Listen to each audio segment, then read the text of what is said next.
नमस्कार दोस्तों, स्वागत है आपका हमारे चैनल में। आज भी मेरे पास एक कहानी है और मैं वो कहानी सुनाने जा रहा हूँ। ज्यादा समय ना खराब करते हुए बढ़ते हैं आज की कहानी की ओर।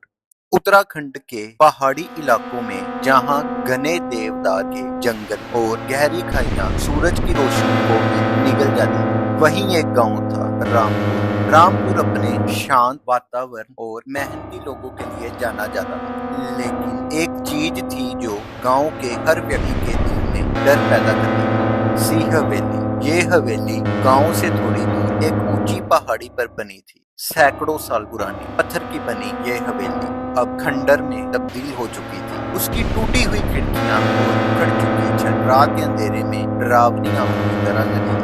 लोग कहते थे कि इस हवेली में पिछले 200 सालों से कोई नहीं रहा और जो भी अंदर जाने की कोशिश करता वह कभी वापस नहीं लौटा। गांव में एक किंवदंती थी कि हवेली में सिंह परिवार की सबसे छोटी बेटी मोहिनी की आत्मा भटकी है। मोहिनी अपनी सुंदरता के लिए जानी जाती थी, लेकिन उसकी मृत्यु रहस्यमयी परिस्थितियों में हुई। कहा जाता था कि उसे किसी शैतानी व्यक्ति ने मार डाला और तब से उसकी आत्मा शांति से नहीं सोई थी। एक रात गांव के 4 नौजवान समीर, अर्जुन, प्रिया और नेहा एक साथ बैठे थे। वे सभी कॉलेज के छात्र थे और शहरी जीवन के चकाचौंध से दूर छुट्टी मनाने गांव आए। शहरी होने के नाते वह इन अंधविश्वासों पर यकीन नहीं करते थे। क्या बकवास है, समीर ने हंसते हुए कहा। भूत प्रेत जैसी कोई चीज नहीं होती, ये सब मन का वहम है। हाँ, अर्जुन ने सहमति जताई, और अगर कुछ है भी तो वह सिर्फ पुरानी कहानियां जो बच्चों को डराने के लिए बनाई गई। प्रिया जो थोड़ी डरी हुई थी बोली, लेकिन गांव वाले कहते हैं कि हवेली के पास से रात में अजीबोगरीब आवाजें आती हैं। उन्होंने खुद सुना है तो क्या? नेहा ने चुनौती देते हुए कहा। मुझे तो लगा है कि हम आज रात हवेली जाना चाहिए और पता लगाना चाहिए सच क्या। पहले तो प्रिया और अर्जुन हिचकिलाए, लेकिन नेहा और समीर के लगातार जोर देने पर वह मान गए। आधी रात को टॉर्च और कुछ खाने पीने का सामान लेकर वह चारों हवेली की ओर चल पड़े। हवा में एक अजीब सी ठंडक थी और पेड़ों की सरसराहट किसी फुसफुसाहट जैसी लग रही थी। जैसे ही वो हवेली के करीब पहुंचे, उन्होंने एक अजीबोगरीब गंध महसूस की। मिट्टी, सड़न और कुछ अनजानी चीज की मिली-जुली गंध। हवेली की टूटी हुई लोहे की फाटक पर जंग लगा और उसे खोलने पर एक कर्कश आवाज आई जिसने रात की खामोशी को चीर दिया। वह अंदर घुसे। हवेली के अंदर का अंधेरा इतना घना था कि टॉर्च की रोशनी भी मुश्किल से अपना रास्ता बना पा रही। दीवारों पर कई जमी हुई थी और हर जगह मकड़ी के जाले लटके हुए। हवा में एक अजीब सी उदासी और भारीपन था।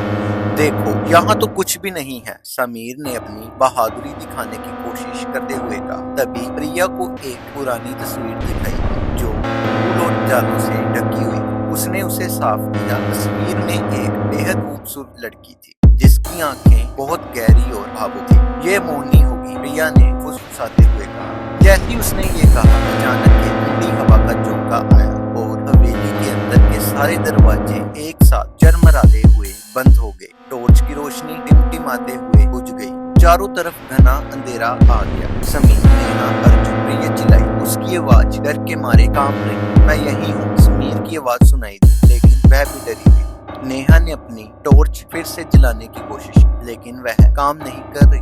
तभी उन्हें हवेली के सबसे ऊपर वाले माले में से एक धीमी दर्दनाक चीख सुनाई। ये एक औरत की चीख थी जो हवा में घुल मिल गई। ये क्या था? अर्जुन ने हाफते हुए पूछा। ये सिर्फ हवा होगी, समीर ने खुद को समझाने की कोशिश की, लेकिन उसकी आवाज में भी डर साफ झलक रहा था। उन्होंने किसी भी तरह अपनी टॉर्च फिर से जलाई। वह एक साथ रहने की कोशिश कर रहे। हवेली की सीढ़ियां चढ़ते हुए उन्हें हर कदम पर एक अजीब सी आहट सुनाई दे रही, जैसे कोई उनके पीछे चल रहा हो लेकिन दिखाई नहीं दे रहा। सबसे ऊपर वाले माले में एक बड़ा हॉल जहाँ एक धूल भरा पियानो रखा था। प्रिया ने पियानो के कीबोर्ड पर अपना हाथ रखा और अचानक पियानो खुद ब खुद बजने लगा। एक भयानक बेसुरी धुन हवेली में गूंज उठी। चारों डर के मारे अपनी जगह पर जम गए। चलो यहाँ से चलते हैं, नेहा ने चीख कर कहा। लेकिन जैसे ही उन्होंने मुड़ने की कोशिश की, हॉल के बीचों बीच एक धुंधली आकृति उभरने लगी। ये आकृति धीरे धीरे एक औरत का रूप ले रही।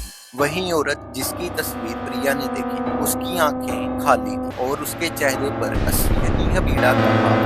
मोहिनी की आवाज आत्मा के सामने आ खड़ी थी। उसकी आवाज हवा में तैरती हुई उन तक पहुंची। एक धीमी डरावनी फुसफुसाहट, तुम यहाँ क्यों आए? तुमने मेरी शांति भंग की है। समीर ने हिम्मत करके अपनी टॉर्च मोहिनी की आकृति पर डाली। जैसे ही रोशनी उस पर पड़ी, मोहिनी की आकृति दर्द से कराह उठी और उसका चेहरा विकृत होने लगा। उसकी आंखों से खून के आंसू बहने लगे और उसके मुंह से एक चीख निकली जो किसी भी इंसान के रोंगटे खड़े कर सकती। हमें भागना होगा, अर्जुन ने चिल्लाकर कहा। वह चारे वहां से भागे, सीढ़ियां से नीचे उतरते हुए बिना पीछे मुड़े देखे। हवेली के अंदर की हर चीज पकड़ने की कोशिश कर रही थी। हवा उनके कपड़ों को खींच रही थी, टूटे हुए फर्नीचर उनके रास्ते में आ रहे थे और मोहिनी की दर्दनाक चीख उनके कानों में गूंज रही थी।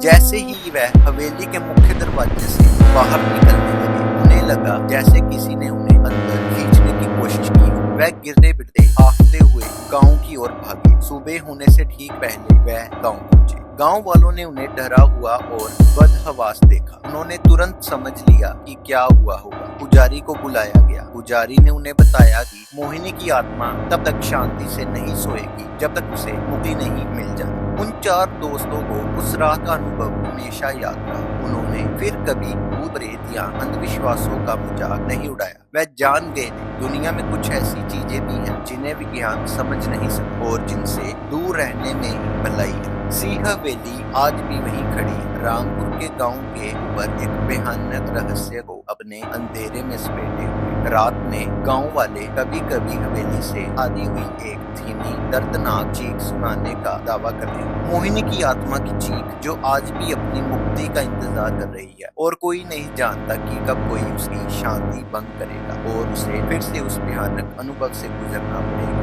मैं उम्मीद करता हूँ आपको ये कहानी अच्छी लगी होगी। धन्यवाद।